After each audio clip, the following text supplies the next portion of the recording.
FM22, yes, that's around the corner. So, do I have a wish list? Well, today I'm going to talk about some of the top things I hope get addressed in FM22.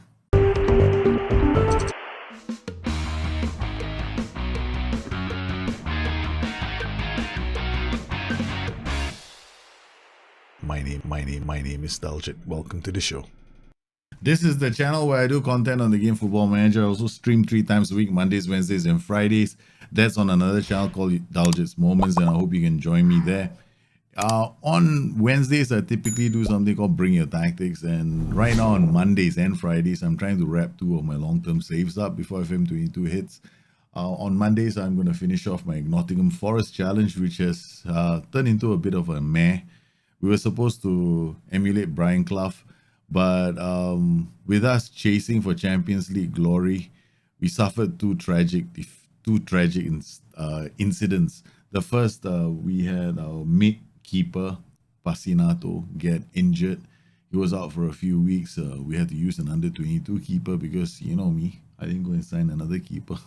And to top it off, right into the final week of the season, I mean, like it was like 6 games to go. We are in 4th spot, and we lose our talismanic playmaker to a skull fracture. I've never had a skull fracture. Got a skull fracture in the game, so yeah, that's been a bit of a meh. But elsewhere, the Ernst Happel challenge is still going on, so I hope you can join me for those. If you can't, then bring your tactics in on Wednesday. We'll take a look at it. It's called Bring Your Tactics. Meanwhile, today we're going to talk about the features I hope get included in FM22. These kind of shows can turn into a bit of a bashing sometimes, and I don't want to do that. I don't want to be negative about the game. There are certain features in the game that should improve, but we're not going to get anywhere if we start hammering and bashing without being constructive. So that's my plan. The other thing is, I'm going to avoid talking about how it's the game needs to be made harder because exploit tactics exist. The fact of the matter is, first you got to define what an exploit tactic is. There are no more exploit tactics, right? Because in order for a tactic to be considered an exploit, it has to take advantage of a repeatable flaw in the match engine, and it should be easy to reproduce it with any team. It doesn't matter if they are champions or whether the relegation candidates, you should be able to do it with both teams without transfers. That's the important caveat. You need to be able to do it with your existing players because then it is definitely a match engine exploit because you don't need good players. You just need a body taking advantage of something that's a flaw in the match engine. So I'm not going to be talking about how the game should be improved to handle these so-called exploits because I don't agree. Now, everybody should be entitled to their opinion. If you feel that there are those things, well, I'm not going to convince you otherwise, and please don't try and convince me because if you try and convince me, then I will definitely get involved in the argument and I don't want to be involved. Anyway, let's get down and talk about FM22. Right at the top of my wish list is a set piece creator. I want a new set piece creator. I think that the game has evolved to a point where we need to have a separate set piece creator. We currently have the option of creating 3 tactics, but every time we create 3 tactics, we need to create 3 different set piece routines for these 3 tactics, which doesn't make any sense because we've got the same 11 players on the pitch. They could play 3 different tactics if I wanted them to. I shouldn't have to go and, create a set piece routine simply for that. That's the first reason. The second reason is because, throw-ins at the moment. There's something really wrong with throw-ins. Some formations with certain roles on attack duties can take advantage of a throw-in, for example, and you could sometimes find somebody arriving unmarked. The other thing about these set pieces is we don't know for a fact whether offsides are triggered during a set piece routine or not. That's the only explanation we can have for when defenders, just for some inexplicable reason, just all move forward at one go and then leave players to arrive unmarked. That's the only reason I can think of. But no one, not in SI, at least from what I know, has admitted that there is an issue. So I honestly feel that we should separate the set piece creator completely from the match engine. And then after that, take the results that the set piece creator generates and then incorporate them back into the match engine. Now, this is a big ask because it's going to take a really long time. And we've been talking about this for like now well on about 6 years. I've been raising this new set piece creator since like about FM15. I think just about the time I quit the game, FM14. And I was talking about how important it is for us to separate it because at the moment it's just creating all kinds of issues. And a lot of the highlights that we show right now actually start from a set piece. And people have this mental, the switch goes off, right? I mean, you start looking at switch goes on rather. You start associating that throw in with the goal, and then people make links simply based on that. So I honestly think we should be looking at improving the set piece creator, and I hope it's included. I can understand the challenge, and I do understand why it's taken so long, and I'm just hoping that at least we get somewhere with this. My next suggestion is not for everyone. Now, some people might disagree with me, but the reality is more and more teams are playing Strikeless in the real world. We have got entire nations going to the Euros deciding they want to go Strikeless. We had the last World Cup with 2 countries playing Strikeless. We've got teams right now actually playing Strikeless in the Premier League. So why aren't there more Strikeless tactics in the match engine? I've only seen one so far, that's been a few years ago. Only last week, somebody linked on my Discord a lower league match where a team was playing a Strikeless tactic. I honestly think that we should see more Strikeless tactics as an option for defensive managers. At least include that, and then we will get a bit more variety in play. Strikeless does make sense because they are defensive systems. So teams that expect to have a really tough match, we would expect them to put everybody behind the ball. So it does make sense for more and more teams to have Strikeless systems set up. But that brings me to my next point. Not all Strikeless systems are created equal. That's a fact. Yeah, you just can't go Strikeless and exploit the match engine. You need to create the right kind of Strikeless system with the right kind of players, and then you can take advantage of certain defensive lapses that the match engine shows against these kind of Strikeless systems. You can't repeat them all the time. That's the challenge because different tactics will perform differently, and it's possible to shut down Strikeless systems. But there are certain situations when a team is not playing with a holding midfielder or maybe even 2 holding midfielders that you will see shadow strikers arrive unmarked because there is a lapse in decision making for about 5 seconds in the game, and I think this needs to be addressed.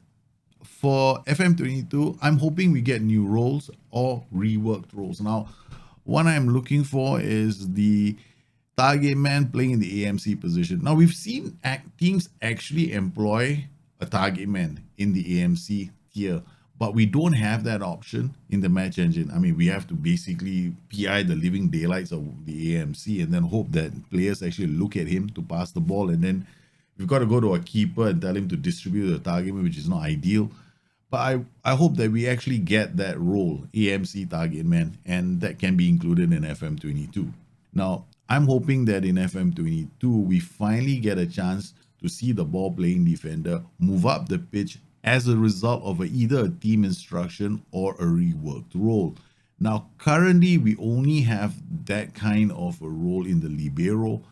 I'm hoping that maybe we can get an option for the ball playing defender to actually get up the pitch. Now, we just don't want him to be a ball playing defender because these defenders, they don't just simply play a killer pass, right, or through ball. Sometimes they do 1-2 passes as they reach the final third.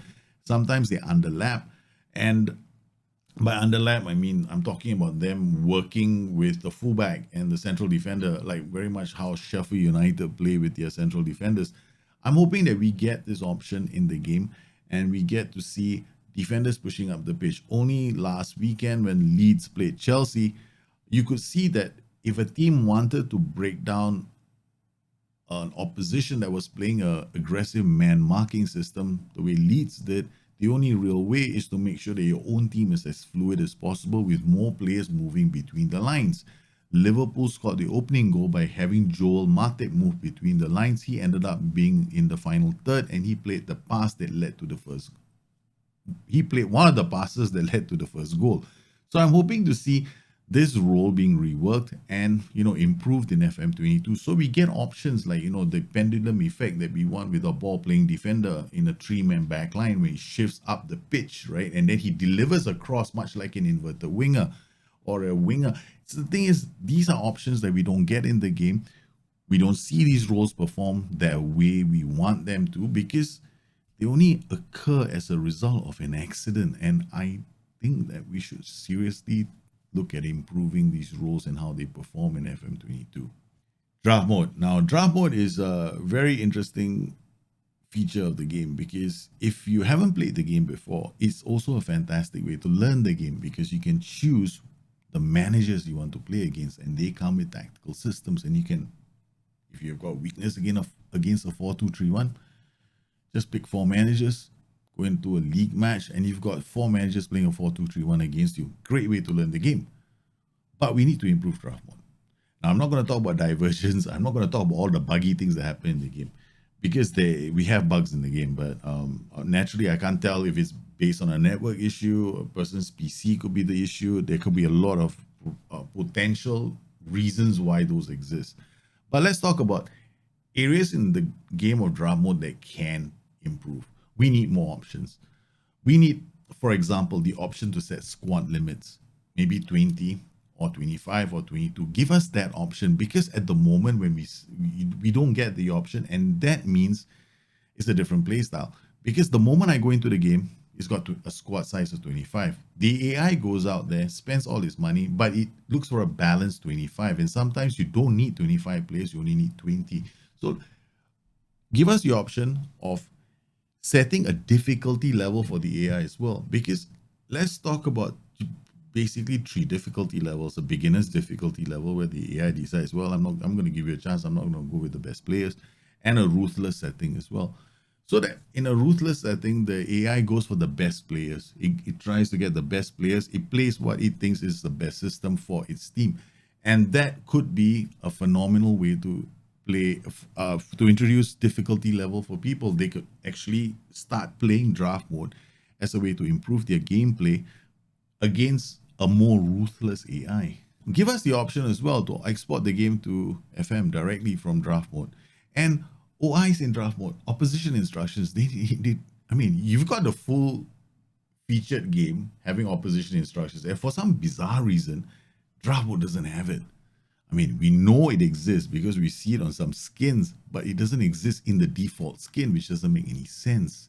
So I think that the game needs to look alike in both versions so that, it doesn't seem like it's the poorer cousin of the big brother.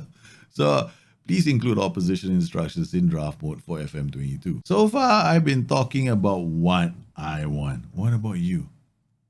What do you want to see in Football Manager? Let me know in the comments below. And you know what? The next show, I'm going to put that list together. I'm going to compile it. And then guess what? We're going to have a combined list of what we want on Football Manager. I hope you enjoyed today's show. I'm looking forward to hearing from you. You guys stay safe. Take care. I'll see you again soon. Bye-bye.